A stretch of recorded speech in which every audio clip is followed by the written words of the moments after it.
Hello, everybody, and welcome to another episode of the Best Damn Wrestling Podcast with your hosts, Keithan and Sherrod. And we are bringing you another exciting episode today of our Dark Side of the Ring series. Keithan, you excited, man? Oh yeah, I am because this is a great documentary, and the last episode did pretty good. Still getting Yes, it views. did. Yes, it did. I'm very surprised. I gotta give a lot of thanks to anybody who listened, and I hope you guys enjoyed this one just as much as we enjoy bringing these to you. This has kind of become like my favorite thing to do. Yeah, yeah, I'm into the So, series. yeah, no, definitely. And going back and watching them, or whatnot, it's just been really exciting, and I'm excited about season two. Yeah, Whenever that comes out, I can't what wait to other see stories that. could they pull out?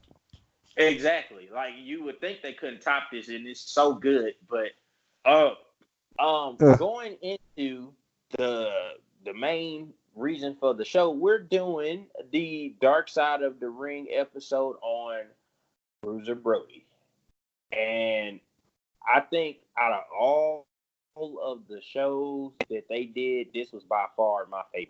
And it's crazy, and it's a bittersweet moment for me, at least because it's one of the greatest wrestling stories ever told. But like the mystery and everything that surrounds it and what the fuck happened. But it sucks for me because we weren't born doing it. So this is all secondhand information for us. Like obviously, I'm pretty sure, like me, you've heard different opinions and podcasts and things on this particular subject. But to actually experience it and be alive when it happened, we weren't there. So we don't.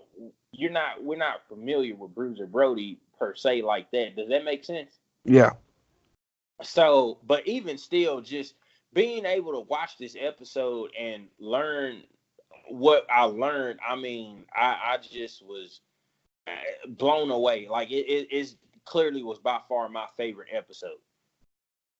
right. Um, it was definitely one that grabbed my attention. Uh, I like all the episodes. I don't really have a favorite because it's just I'm sucked into them. I can't watch anything else when I'm Oh, when you I'm kiss watching Dark ass. Side of the Ring. No, no, I'm just saying it's beautiful. It's an amazing thing. It really is. I won't lie. It really is. It's great. I mean, but I think if I had to rank them because there are six, this would probably be. I gotta say, this is probably number one for me. This is the one that made me uh in the put me in the mind state of more of like, damn, this is a real fucked up story. This is like probably the most fucked up story out of the series. Right. Just with all the circumstances, the cover ups, just man, the evil involved in this shit. It's a lot. Let's jump in it, man. Hell, this one was narrated by Mick Foley and not Dutch Mantel, but Dutch Mantel was actually there when this happened, so he was on the side of telling the story this time as opposed to just narrating it, Hmm. which I thought was cool. And they had Tony Atlas and also I believe that was pretty much it. Oh, Abdullah the Butcher, which I'm not familiar with, but I kind of recognize the name. And I believe that was really it. It was kind of like three guys telling the story, right? His wife obviously made an appearance, Bruiser Brody's And wife. his son, Uh, yeah. yeah, and his son, which was cool, but that's about it. They didn't have as many hands in the pot as they did on the Montreal Screwjob that we covered a couple weeks ago. Hmm. But those three people had so much, as far as the wrestlers, had so much detail and insight, especially Tony Atlas and Dutch Mantel, who were in the room at the time of this happening, that it was like, you know, damn. I mean, was there Right. ever any doubt in your mind that you doubted anything they said during the course of that episode? Uh, I'll tell you the only doubt I had from anyone speaking during the episode was Abdullah the Butcher. I felt like he was still in a way trying to deflect from certain things. I just felt like, Tony Atlas and Dutch Mantel, you could tell they were like, we don't give a damn. We know what happened. We're telling our story. We're not scared of them people. And on top of that, they actually uh missed the opportunity to get even more of the story because Savio Vega was there, and Savio Vega has a huge chunk of the story that ties right into Dutch and Tony Atlas' story. He does. Yes, Savio Vega Where did has. you hit? He did an interview with Jim Cornette, and he broke down like everything. He was also there. Matter of fact, I'm going to watch that. And now I didn't know that. yeah, Because remember, they only referenced him in the show like for 30 seconds when he told right, Tony Atlas, hey, don't go back to the hotel room because they're looking for you. right. But I didn't know he knew all of the other shit. No, he gives you the whole story, but that's why he went and got Tony Atlas and his bag and told him, "Hey, man, you have to leave," because the guy Jose, was it Gonzalez? Gonzalez? Yeah, Yeah. Jose, who was known as Invader. Number one, he was basically telling Savio Vega, he was like, "Does this guy want the same thing to happen to him? Like he's talking too much." So Savio Vega is overhearing this thing. And here's another thing that Savio Vega brought up. I don't know if you want to wait till we get all the way into the story or just let this out now. Yeah. Let's tell a Yeah, backstory. let's go. Yeah. Because, okay, so basically, those were the people that were involved as far as the telling of the story. So, basically, the killing of Bruiser Brody happened, I believe, July 16th, 1988. Yeah, 88. And before they even get into the killing, I thought it was so cool how they gave you like an overview of Bruiser Brody. And Yeah. they were like, there was this 6'7", 290, 300-pound guy who comes out to the ring and people ran from this guy. You Yeah. know, like A fucking monster.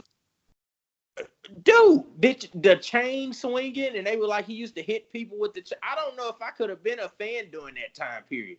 Like, and it was nuts. People legitimately ran from this dude, and Yeah. and he from what I understood from the episode, he would hurt people, man.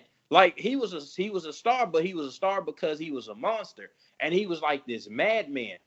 Now, after I initially seen that episode, the very first time, because I've watched it like 3 times, I went and actually looked for promos from Bruiser Brody, and dude, even his promos were just like nuts. He's like a psychopath, and it's like Tony Atlas thinks said best when he was like, it was like a tornado would hit your house when he come out.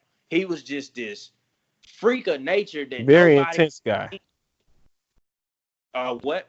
Very intense guy. Yeah, no, literally. Like he did a fucking promo that is on YouTube, leading into a match with Abdullah the Butcher, where the only thing he said was "come butcher." That's all he said. But I was like freaked out when I fucking watched it, but I couldn't look away. I'm like, this dude is for real. He didn't say anything else. Right. That's it. He screamed that for like 5 minutes, and then the promo goes off. And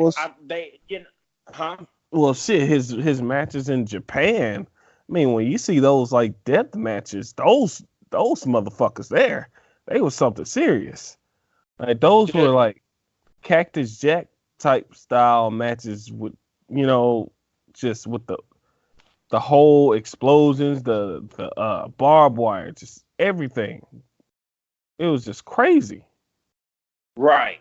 No, I know, man. Even the fork that they used and shit. Because did you see Abdullah the Butcher's head?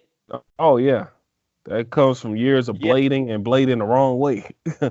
Right. Exactly. And I mean, just okay. So they discussed that leading into the episode, and they also talk about the history of wrestling in Puerto Rico. Now, for any listeners and anybody that doesn't know, you can actually Puerto Rico and wrestling in Puerto Rico when it was hot is like such an interesting subject.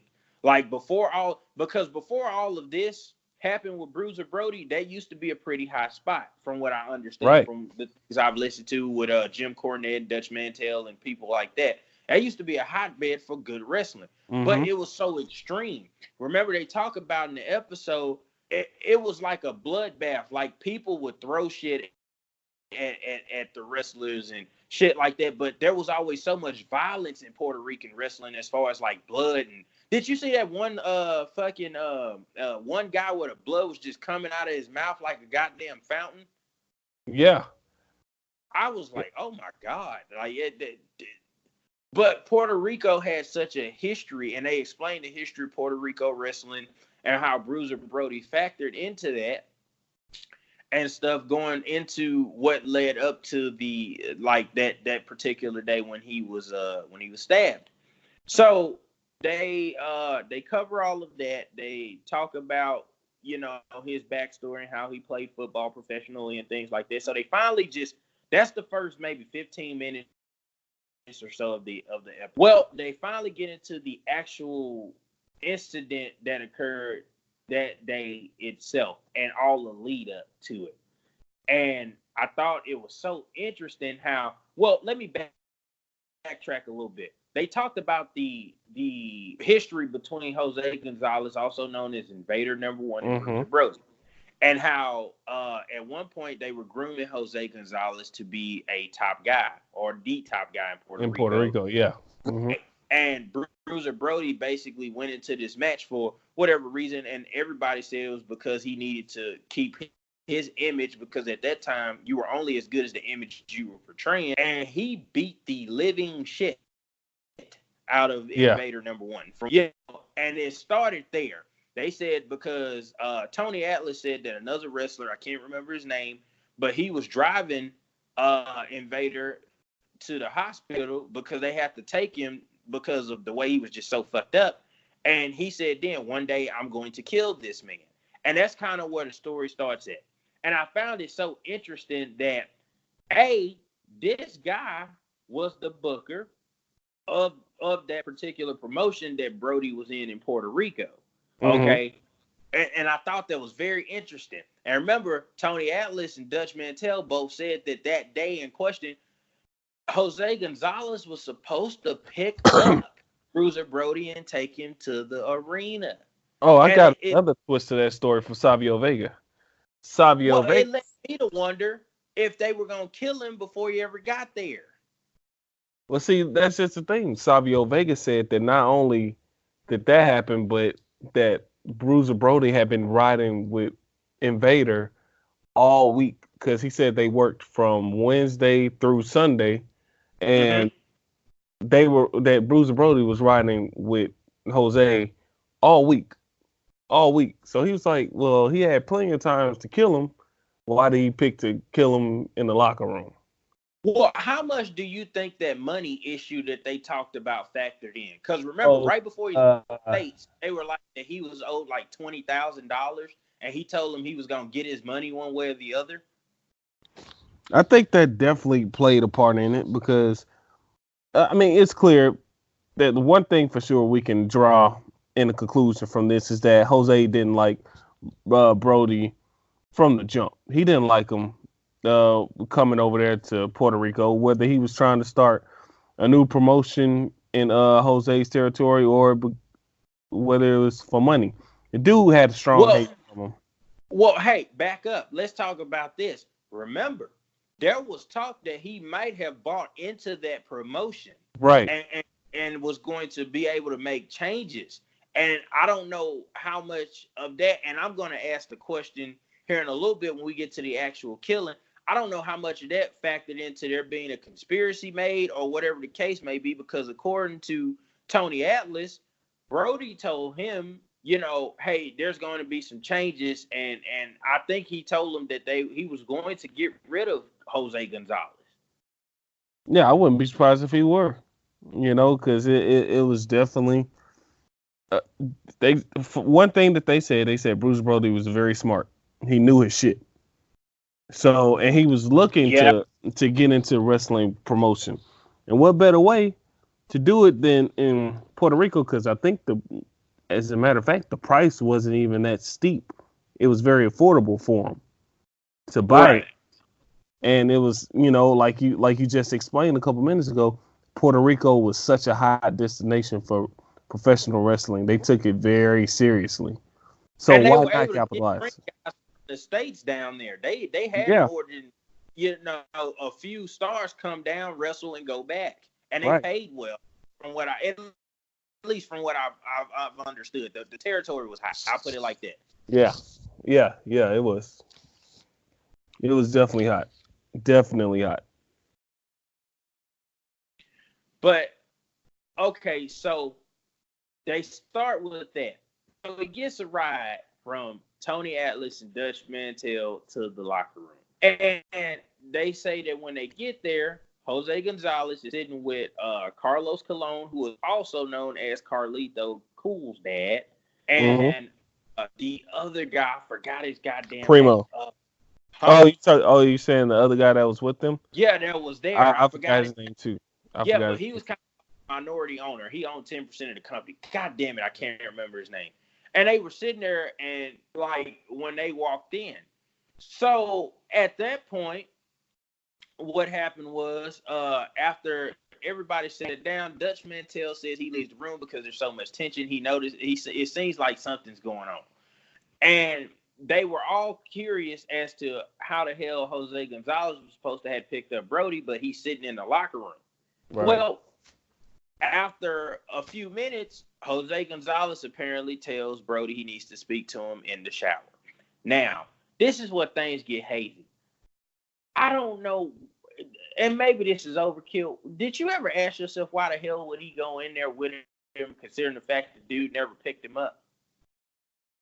Well, I know for one thing that I heard from Savio Vega and then other people on the documentary, they said that wasn't exactly like a, uh, a rare Odd thing. occurrence. Yeah, yeah, for him to, because he would have to give everybody the finish and stuff, and then they just assumed they were talking business and stuff. So they were like, well, it's nothing, out of the ordinary. They said what was out of the ordinary, how he left out the locker room and then came back in with a towel wrapped around his hand.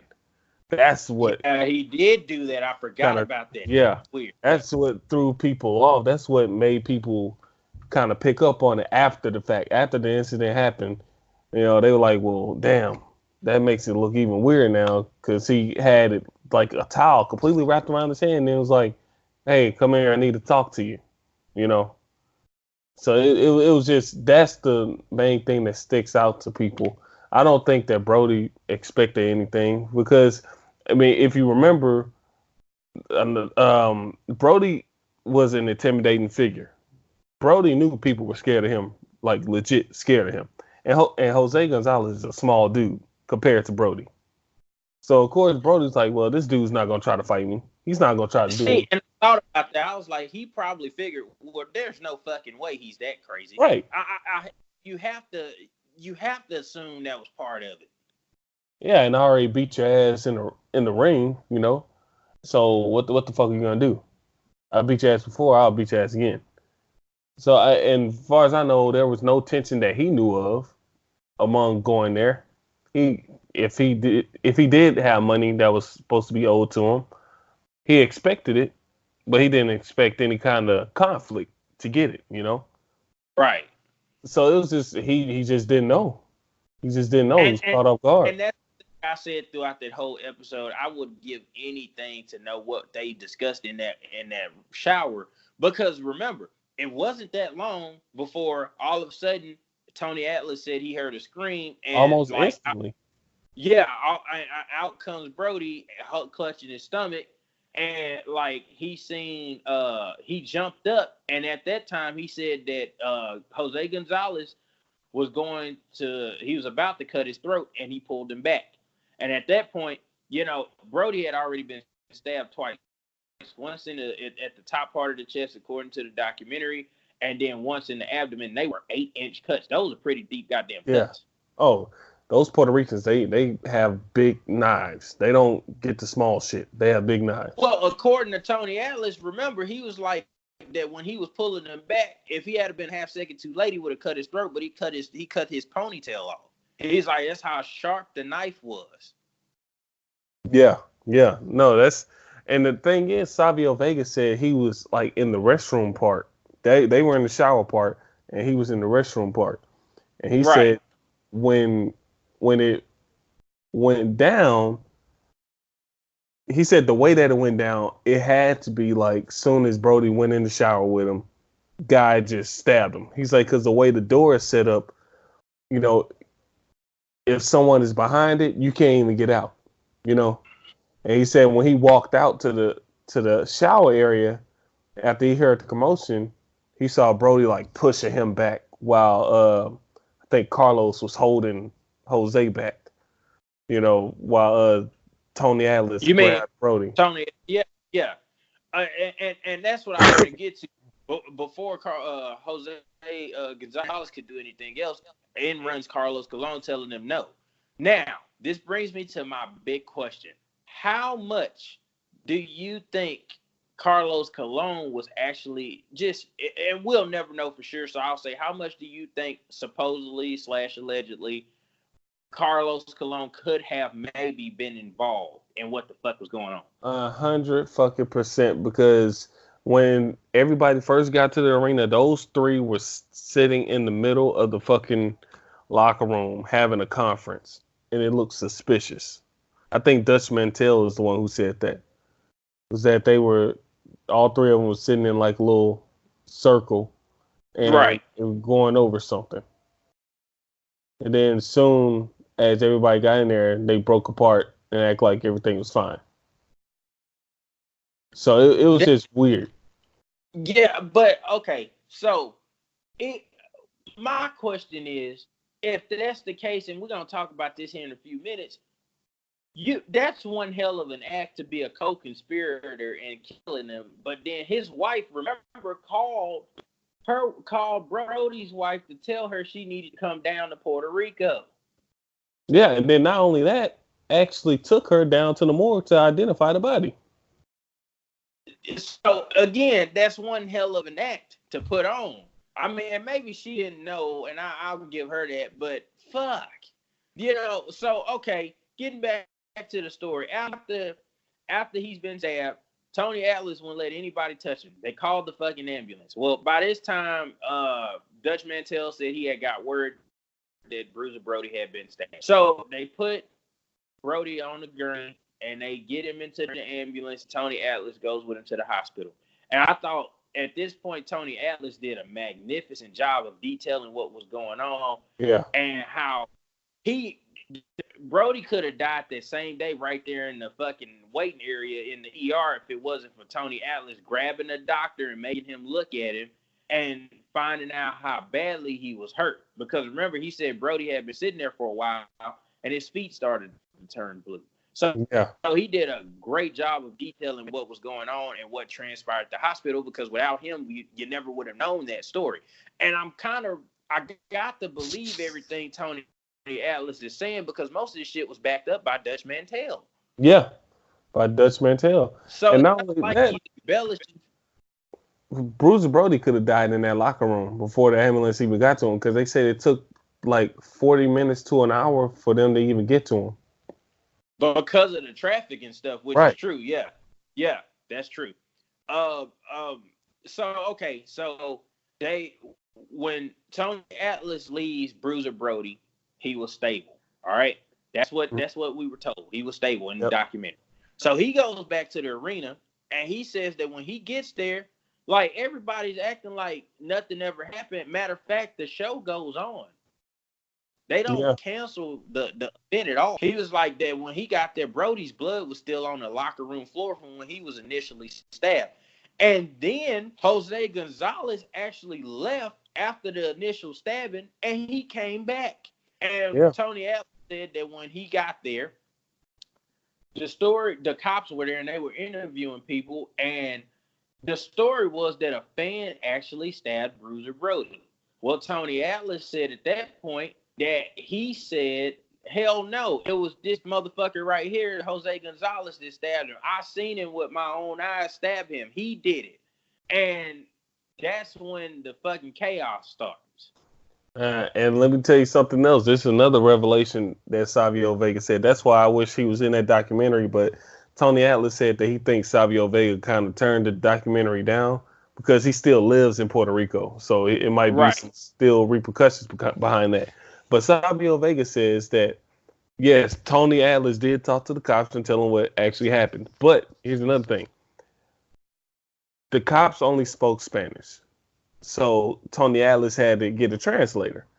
The person who translated Tony Atlas' testimony to the cops that night he went by the name of Invader Number 2. So he was the Invader 1's partner. He was Jose's partner. And Get the fuck. I lied to you not. He's translating for Tony Atlas. He's telling the cops everything that Tony Atlas is saying. He's probably switching up some of the words at the same time, but he's hearing everything that Tony is saying. So obviously, and then Savio Vega said that Jose is sitting there listening to it too. Like Jose hears it. Like Jose is going over the stuff with people for their matches, but he hears Tony Atlas talking. But and that's when he says, does he want the same thing to happen to him? Well, okay. How could anybody think that a fan would be bold enough to stab Brody if they were running from him? That I felt like that should have instantly said, "Oh, bullshit. Nobody's that crazy." Exactly, but it's like, the cops were like, well, all we can go on is what the entire locker room says. You got a whole entire locker room of guys saying, oh, yeah, a fan did it. A fan. Well, because Abdullah the Butcher was like, when it made it across to the Hill locker room or whatever, what the fuck had happened, he was like, nah, bullshit. There's no fucking way. Because he was saying the same thing. Nobody would do that to Brody. But right. then, that's why it didn't make sense. But then, fuck. Okay, so Tony Atlas says he goes out to wrestle the Iron Sheik. Now, I got to believe there's some validity to this if the Iron Sheik reacted the way he did, because he said that when they locked up, the Iron Sheik asked about Brody, and, he talks in the documentary, he asked how he was doing. He said, when I left him, he was stable. Now, I'm going to bring up a big point here in a minute. He was like, and he said, well, Iron Sheik thought it was a fan. He's I believe he was on the other side with Abdullah the Butcher when he found out.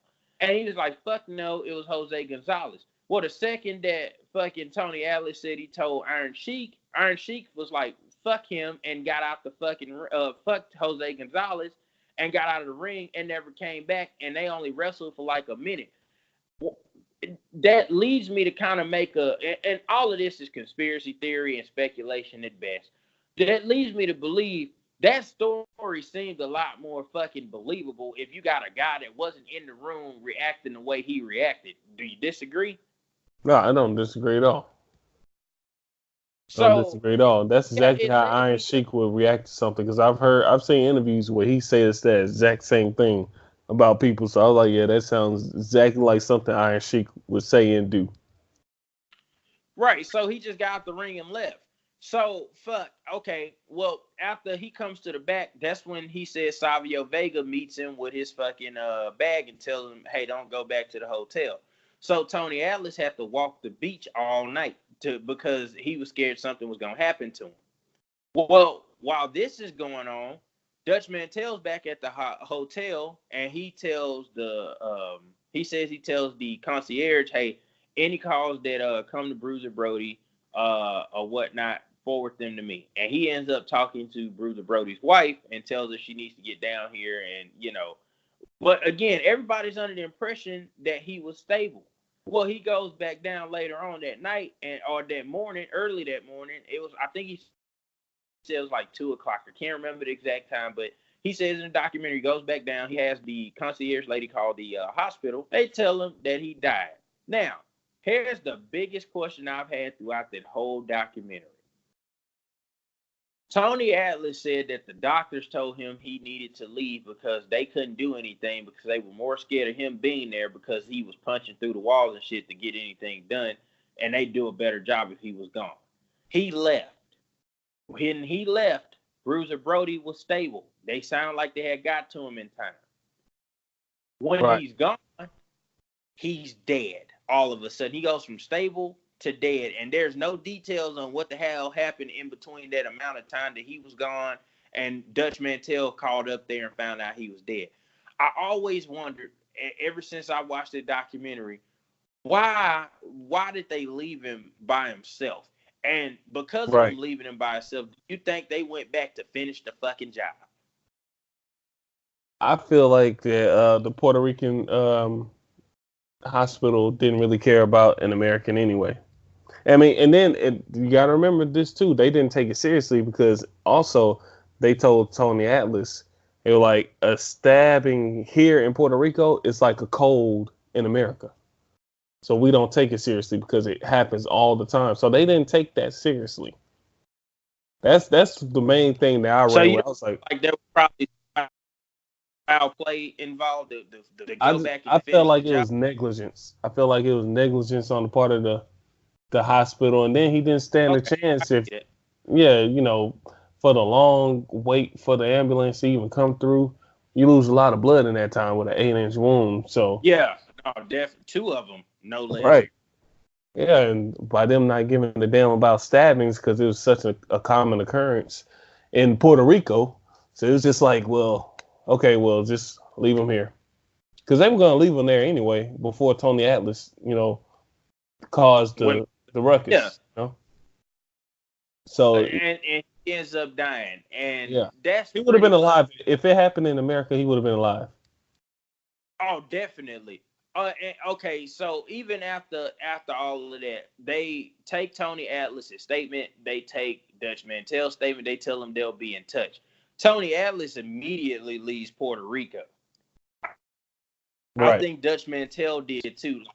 But then they say when they get back to the States, not that long after, the trials they found Jose Gonzalez not guilty. The knife was never found. Still hasn't been to this day from what I understand. And he basically, they called it self-defense and he walked. And they never called Dutch Mantell or Tony Atlas to testify. Matter of fact, Dutch Mantell says in the documentary he got his subpoena like 10 days after the fucking trial. Yeah. Yep. So the day the verdict came, that's when he got it. They got off scot-free, basically, with this, and nothing happened other than Brody died in Puerto Rico, and that was it. And it's one of the most infamous killings or infamous acts in wrestling, because I don't think there's been many killings of this nature, but infamous acts in wrestling history, and they got off with it. And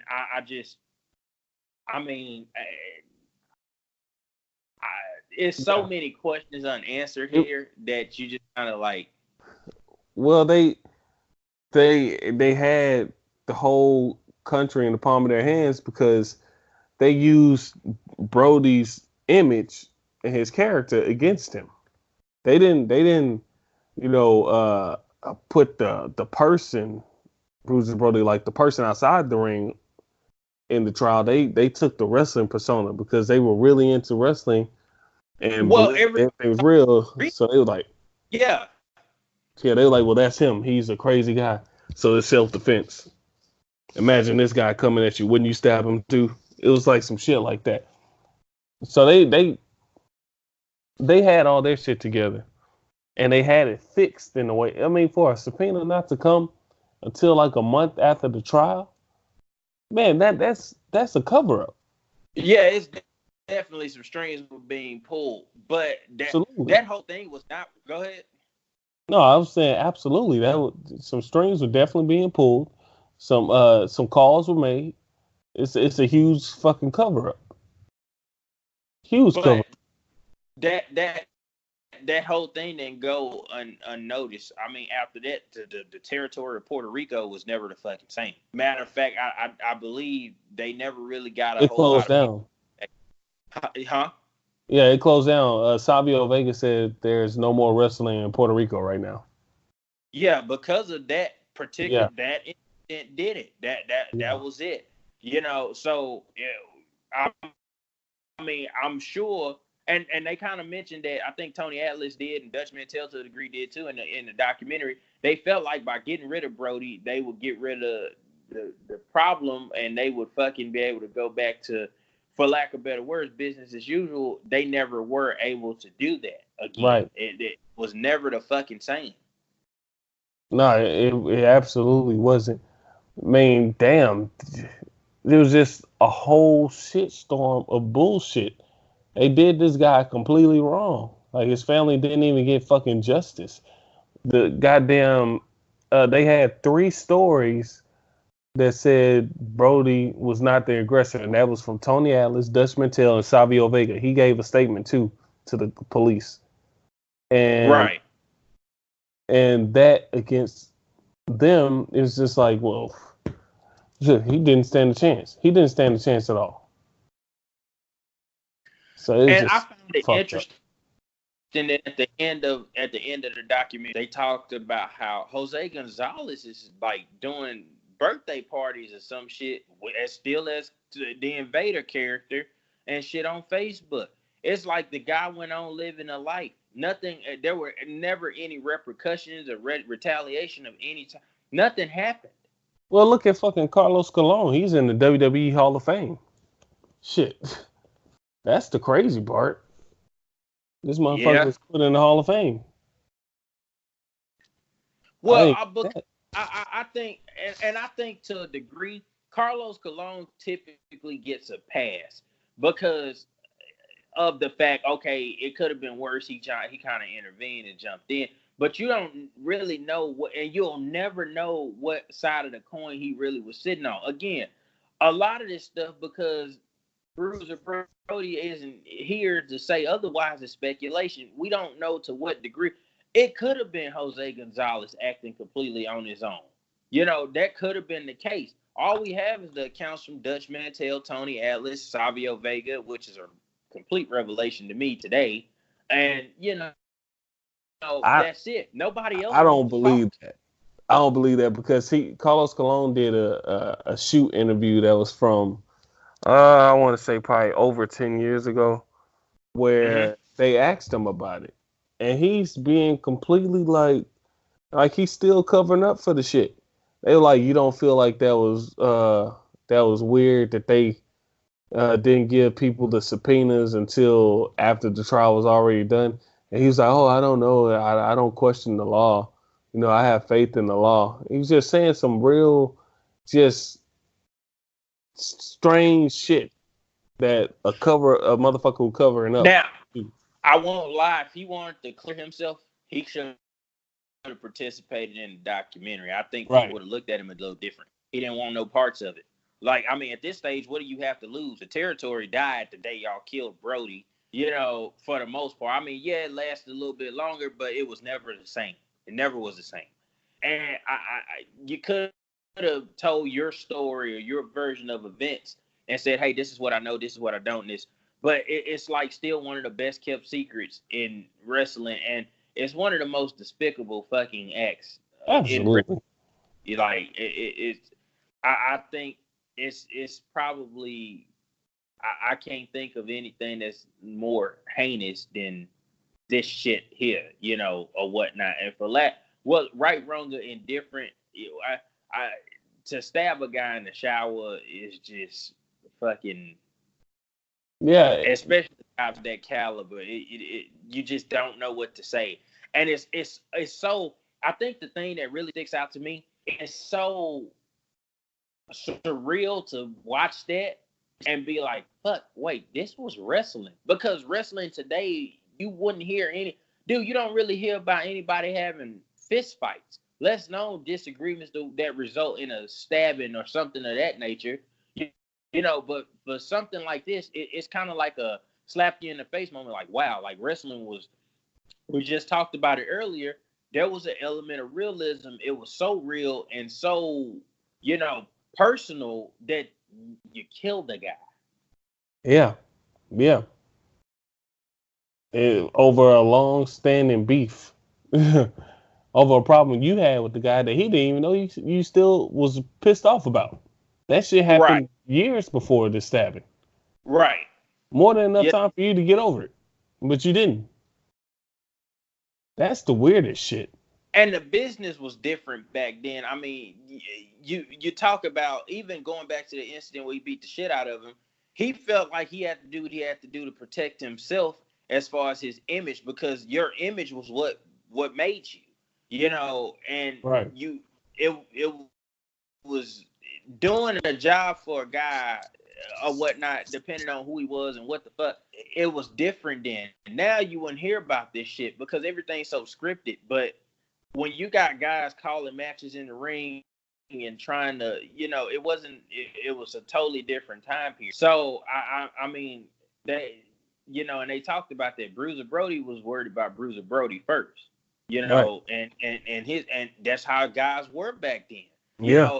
Everybody wasn't a Ric Flair who went in and he was gonna try to get you over while getting himself over. It was different for certain guys. So again, to see something to this magnitude in this day and age, like, can you imagine if, I'm just picking a name out of a hat, if Brock Lesnar was stabbed by a fucking John Moxley or whatever the fuck? Like, that would be just, it would be, we wouldn't know what to do. Like, it'd be like, what the fuck? Like, Right. really? I mean, so yeah, but overall, I mean, that was pretty much the documentary, and I enjoyed it. I never, it's certain stories you never get tired of hearing in wrestling history. The Montreal Screw Job is one of them. This story is one of them. I mean, when you Yeah. start talking about the Bruiser Brody, like, I kind of sit down and I listen.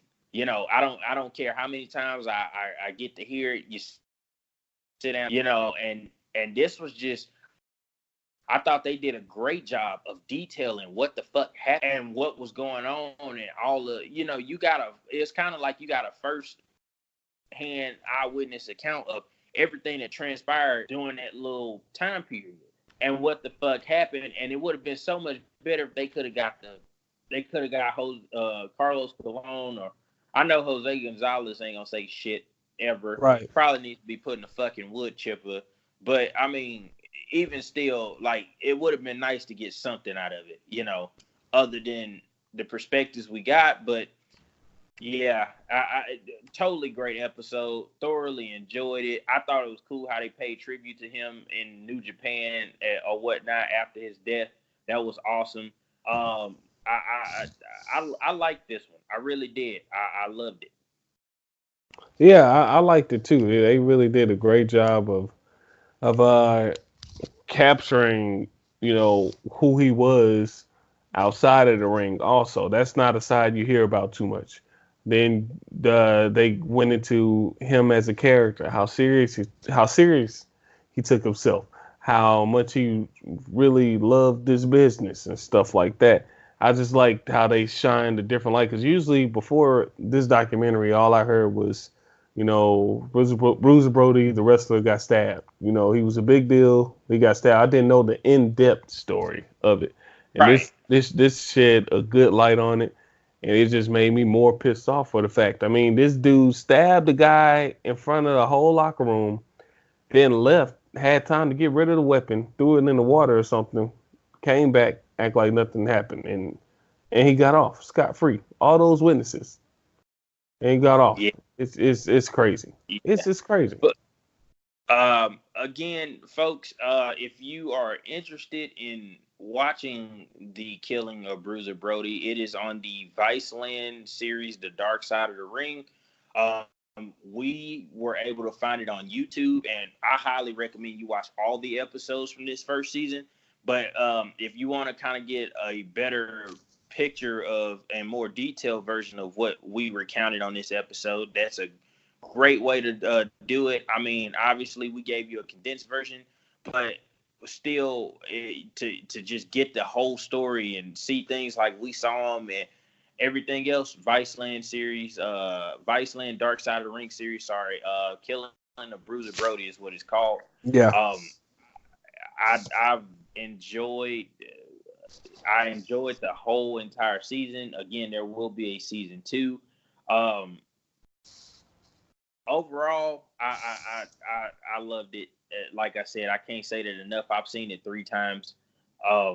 Now you gave me the Savio Vega thing to look into, and Yeah, I'm it's going like an to 18-minute interview with Jim Cornette, and he breaks down everything. But folks, if you have enjoyed this episode, or you have some insight, or just want to talk to us in general, feel free to reach out to us.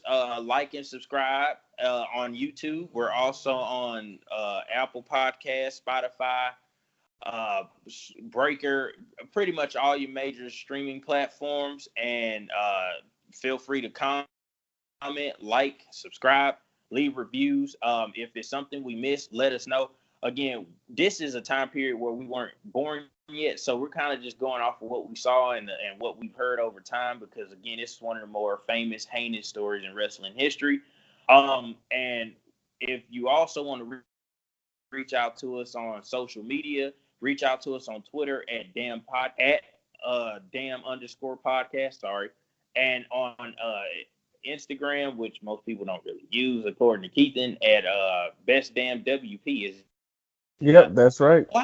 Why the fuck don't I remember the Instagram account? It's okay. It's not worth remembering. Oh God. Anyway, but yeah, feel free to reach out to us on there. Our next episode of Dark Side of the Ring would be. Have we decided, or we're gonna see how we feel? I agreed to do Fabulous Moolah. Yeah. I mean, it's so many great stories. I mean, you got Moolah, you got you still got the Macho Man and Miss Elizabeth that's still on there. We do still have that one. You know, you got and the Von Erichs are on there. the Von Erichs. That's a popular story. You know, that's a legacy that's still continuing today. For those people who want to see the new generation of the Von Erichs, the new generation of the Hart Foundation, check out MLW Wrestling, and Jim Cornette's involved with it too. They actually got some pretty good stuff going on there.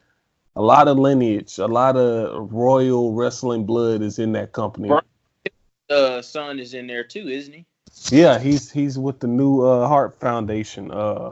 We got another David Hart Smith. Boy Smith. We got Teddy Hart. You know, 2 of the Von Erich kids are there.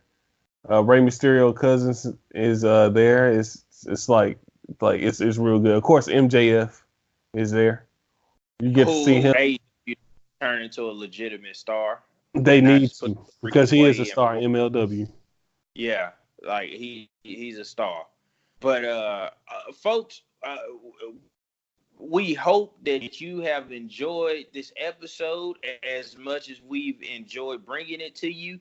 Again, we'll be continuing our Dark Side of the Ring review series on next episode with the Fabulous Moolah story.